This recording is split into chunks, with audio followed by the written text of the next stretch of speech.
नमस्कार साथियों Donald Trump और उनकी रिपब्लिकन पार्टी, जिन्हें पिछले राष्ट्रपति चुनाव में भारतीय हिंदुओं ने खूब सपोर्ट किया था, जी भर के वोट इन्हें दिए थे, लेकिन आज वही भारतीयों के खिलाफ, भारतीय हिंदुओं के खिलाफ और हिंदू भगवानों के खिलाफ काफी विवादित बयान देते हुए सुने जा रहे हैं।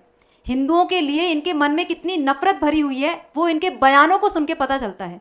अभी रिसेंटली टेक्सास के अंदर रिपब्लिकन पार्टी के एक नेता अलेक्जेंडर डंकन, उन्होंने हिंदू भगवान हनुमान जी के खिलाफ एक काफी घटिया बयान दिया, काफी विवादित बयान दिया। उन्होंने कहा कि ये जो भगवान की मूर्ति यहाँ पे लगाई गई है, हनुमान जी की मूर्ति टेक्सास के अंदर लगाई गई है, ये फॉल्स गॉड है। हनुमान जी को उन्होंने मिथ्या भगवान बताया, ये कोई असल में भगवान नहीं है। ऐसी बात इनके द्वारा बोली गई और ऐसे विवादित बयान को देने से पहले इन्होंने एक भी बार ये नहीं सोचा कि हिंदू सेंटिमेंट्स पर इसका क्या असर पड़ेगा। तो इनका बयान क्या था, अमेरिकन्स का, इंडियंस का इस पर रिएक्शन कैसा रहा, और अभी हाल ही के समय में हिंदू फोबिया हमें अमेरिका में बढ़ता हुआ क्यों दिखाई दे रहा है, ये सारी ही चीज़ें आज के सेशन में हम लोग डिस्कस करने वाले हैं। तो चलिए सेशन की शुरुआत करते हैं। मेरा नाम है चारू गुप्ता और मैं स्वागत करती हूँ आप सभी का चारू एजुकेट्स पर। तो दोस्तों, बात यहाँ पे हो रही है अलेक्जेंडर डंकन की। रिपब्लिकन पार्टी के एक लीडर हैं जिन्होंने बयान दिया है हनुमान जी के अगेंस्ट या फिर हिंदू गॉड्स के अगेंस्ट। इस तरीके के बयान आना वहाँ पे आम बात है। आए दिन कोई ना कोई लीडर्स किसी ना किसी तरीके की बातें ऐसे बोलती रहता है। एंटी हिंदू सेंटिमेंट्स हमें वहाँ पे आए दिन दिखाई देते हैं। तो उनके द्वारा हनुमान जी को फॉल्स गॉड बोला गया। उन्होंने कहा कि टेक्सास के अंदर इस तरीके की प्रतिमा नहीं होनी चाहिए। अब सबसे पहले इनके बयान को हम देखें, उससे पहले इस मूर्ति की बात कर लेते हैं कि कहाँ की ये बात हो रही है। टेक्सास के अंदर 90 फीट बड़ी हनुमान जी की मूर्ति है, जिसको स्टैचू ऑफ यूनियन कहा जाता है। अब ये जो मूर्ति बनी हुई है पूरी तरीके से एक प्राइवेट प्रॉपर्टी पर बनी हुई है, हर तरीके के परमिट को लेकर बनाई गई है, किसी भी तरीके का इलीगल कंस्ट्रक्शन इसमें इन्वॉल्व नहीं है, फिर भी इस तरीके की बात इनके द्वारा बोली गई। अब इनके ट्वीट को देखते हैं कि ट्वीट इन्होंने जो किया है वो आप एज इट इज यहाँ पे देख सकते हो। इन्होंने लिखा, why are we allowing a false statue of a false Hindu god to be here in Texas, we are a Christian nation. Christian nation USA को बोला गया। आप सभी जानते हैं कि यूएसए एक सेक्युलर कंट्री है। जिस तरीके से भारत एक सेक्युलर कंट्री है, उसी तरीके से यूएसए के अंदर भी हर धर्म का व्यक्ति अपने अपने धर्म को फॉलो कर सकता है। ऐसा यूएसए के अंदर फर्स्ट अमेंडमेंट के द्वारा ऐड किया गया था। फर्स्ट अमेंडमेंट से यूएसए में फंडामेंटल राइट्स ऐड हुए थे, उसके अंदर रिलीजियस फ्रीडम यूएसए में प्रोवाइड करवाई गई है। तो इनके द्वारा क्रिश्चियन नेशन यूएसए को बोला जाना पूरी तरीके से आप कह सकते हो एब्सर्ड है। इनके द्वारा कुछ भी यहाँ पे बोला जा रहा है, पॉपुलैरिटी गेन करने के लिए बोल रहे हैं या फिर किसी और तरीके से बात बोल रहे हैं, ये यहाँ पे यही जाने। लेकिन इनके द्वारा इस तरीके की बात बोली गई। एक दूसरा स्टेटमेंट और इन्होंने दिया कि I am just calling it what it is an idol. और क्रिश्चियन नेशन के अंदर, क्रिश्चियनिटी के अंदर आइडल वर्शिप नहीं की जाती, मूर्तियों की पूजा नहीं की जाती। तो यहाँ पे टेक्सास के अंदर इतनी बड़ी हनुमान जी की प्रतिमा होने का कोई मतलब नहीं है, जो कि फॉल्स गॉड है, जो कि असलियत में भगवान है भी नहीं। क्या ये भगवान के बारे में जानते हैं? क्या ये हिंदुइज्म के बारे में जानते हैं?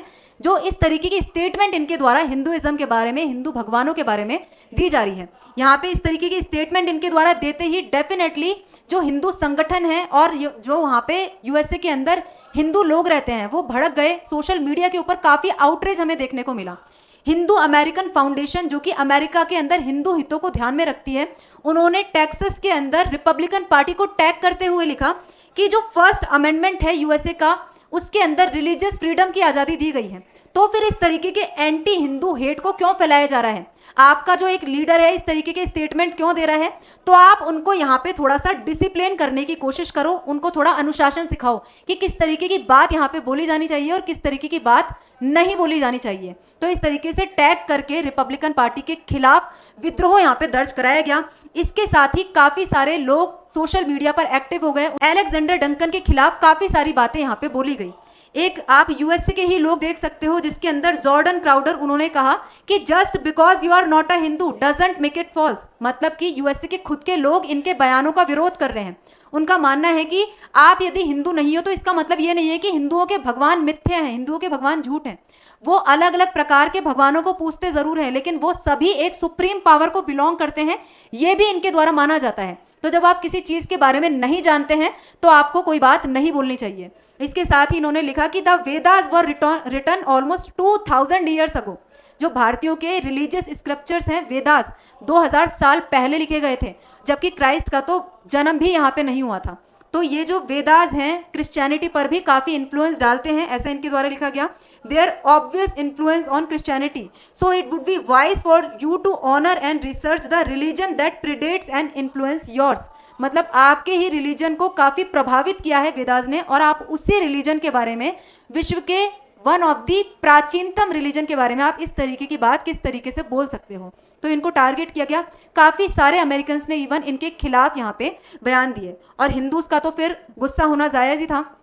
हिंदू ने यहाँ पे इस तरीके की बातें लिखी कि इस तरह से तो इंडिया के अंदर भी काफ़ी सारे चर्च हैं, इस तरीके से तो इंडिया के अंदर भी काफ़ी सारे क्राइस्ट के स्टैचूज़ हैं, तो क्या हमें उन्हें भी हटा देना चाहिए? क्योंकि यदि यूएसए क्रिश्चियन नेशन है तो फिर इंडिया भी हिंदू नेशन हो सकता है।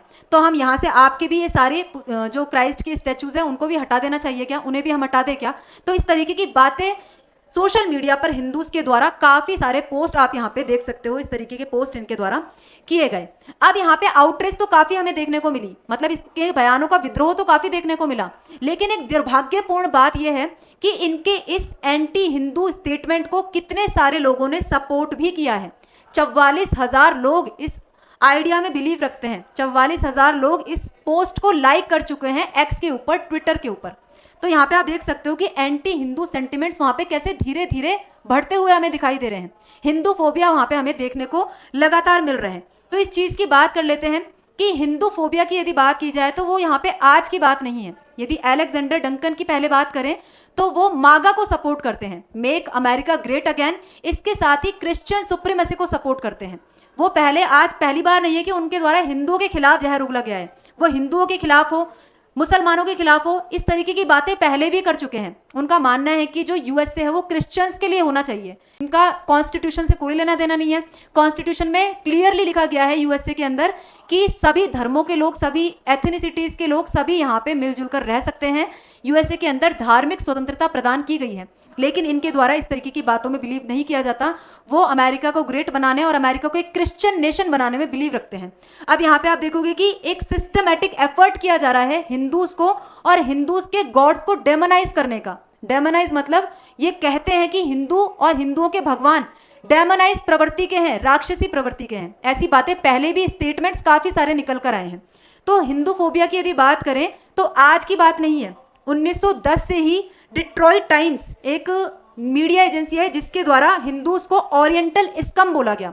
ओरिएंटल स्कम काफ़ी घटिया शब्द है जो कि हिंदूज के लिए इस्तेमाल किया गया, मतलब कि एशियाई गंदगी या फिर एशिया के निकृष्ट लोग। सोचो कितना ऑफेंसिव, मुझे बोलने में ही लग रहा है कितना ऑफेंसिव महसूस होगा यदि इस तरीके की बात हिंदूज के लिए यहाँ पे बोली जाती है। ओरिएंटल स्कम इनको बोला गया, तो तब से ही ये चीज़ें चल रही हैं। इसके अलावा सैन फ्रांसिस्को को डंपिंग ग्राउंड बोला गया, बोला कि यहाँ पे हिंदू आके बस जाते हैं, हिंदूज का डंपिंग ग्राउंड है।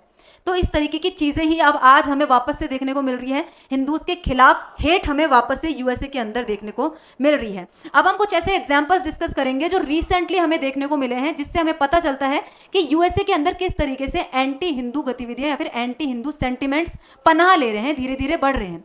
अभी रिसेंटली में हुआ क्या था, श्री राम कृष्णन है, इन्हें यूएसए के प्रेसिडेंट डोनाल्ड ट्रंप के एआई एडवाइजर के रूप में, आर्टिफिशियल इंटेलिजेंस के एडवाइजर के रूप में नियुक्त किया गया था।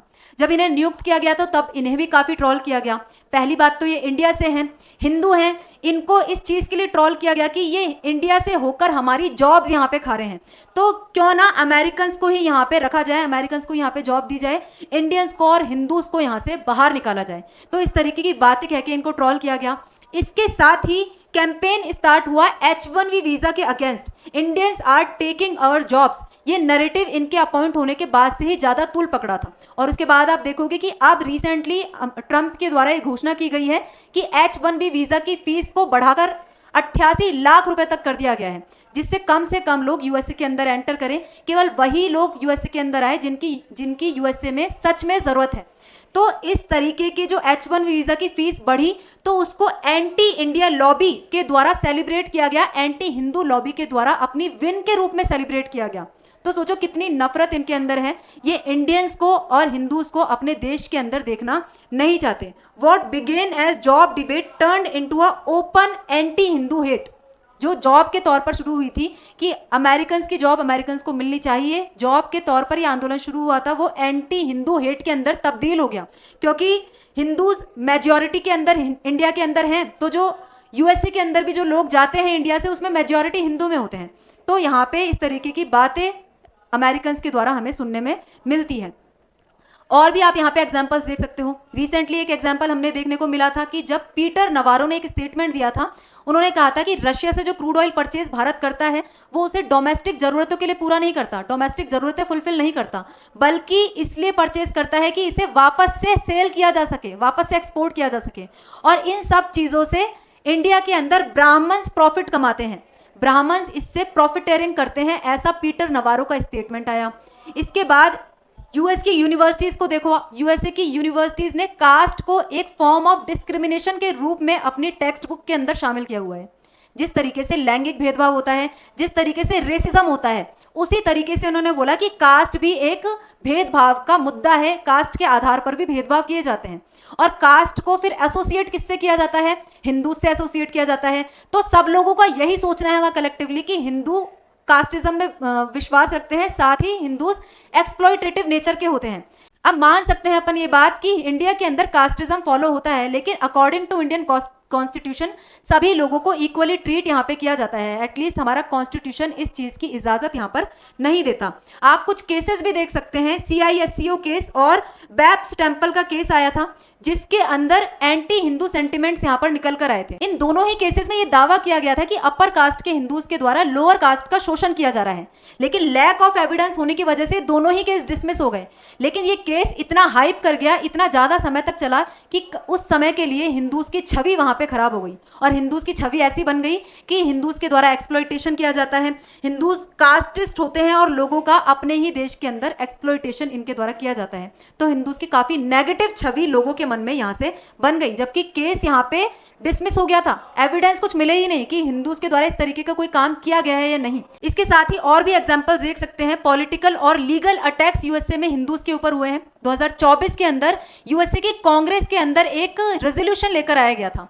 वो रेजोल्यूशन हिंदू फोबिया को कंडेम करता था, हिंदू फोबिया के अगेंस्ट था, लेकिन एंटी हिंदू ग्रुप्स ने इस चीज को अपोज किया, इस रेजोल्यूशन को अपोज किया, इस रेजोल्यूशन को पास होने नहीं दिया। इसका मतलब ये चीज दिखाती है कि जो एंटी हिंदू लॉबी है वो पॉलिटिकली ऑर्गेनाइज्ड है। मतलब कि यूएसए की कांग्रेस के अंदर भी इस तरीके के लोग हमें देखने को मिल जाएंगे जो कि एंटी हिंदू ग्रुप से बिलोंग करते हैं, हिंदू फोबिया को बढ़ाने की कोशिश कर रहे हैं। इसके साथ ही आप हेट क्राइम देख सकते हैं। FBI का एक डेटा है 2020 का, जिसमें बताया है कि हिंदूज के अगेंस्ट हेट क्राइम्स 500% तक बढ़े हैं। इंडियन के अगेंस्ट, हिंदूज के अगेंस्ट हेट क्राइम 500% तक रिसेंट पास्ट के अंदर बढ़े हैं। इसके साथ ही कैलिफोर्निया में रिपोर्ट किया गया Hinduphobia as second highest religious hate, Hinduphobia second highest religious hate के तौर पर। मतलब एक रिलीजन को यदि सबसे ज़्यादा हेट किया जाता है तो वो हिंदुइज्म है। टेम्पल्स को वेंडलाइज किया जाता है, मतलब हिंदूज के जो टेम्पल्स यूएसए के अंदर जगह जगह पर बने हुए हैं उन्हें वेंडलाइज करने की, उन्हें तबाह करने की, तहस नहस करने का लगातार प्रयास किया जाता है। हिंदू विरोधी नारे उसके ऊपर लिखे जाते हैं। ऐसा हमें एग्जाम्पल्स बाप्स के टेम्पल्स में, जो कि सैक्रामेंटो के अंदर और लॉन्ग आइलैंड के अंदर थे, उनको देखने में आया, उनके अंदर देखने को मिला। वहाँ पे उन टेम्पल्स को तहस नहस कर दिया गया, हिंदू विरोधी नारे भी उसके अंदर लिखे गए।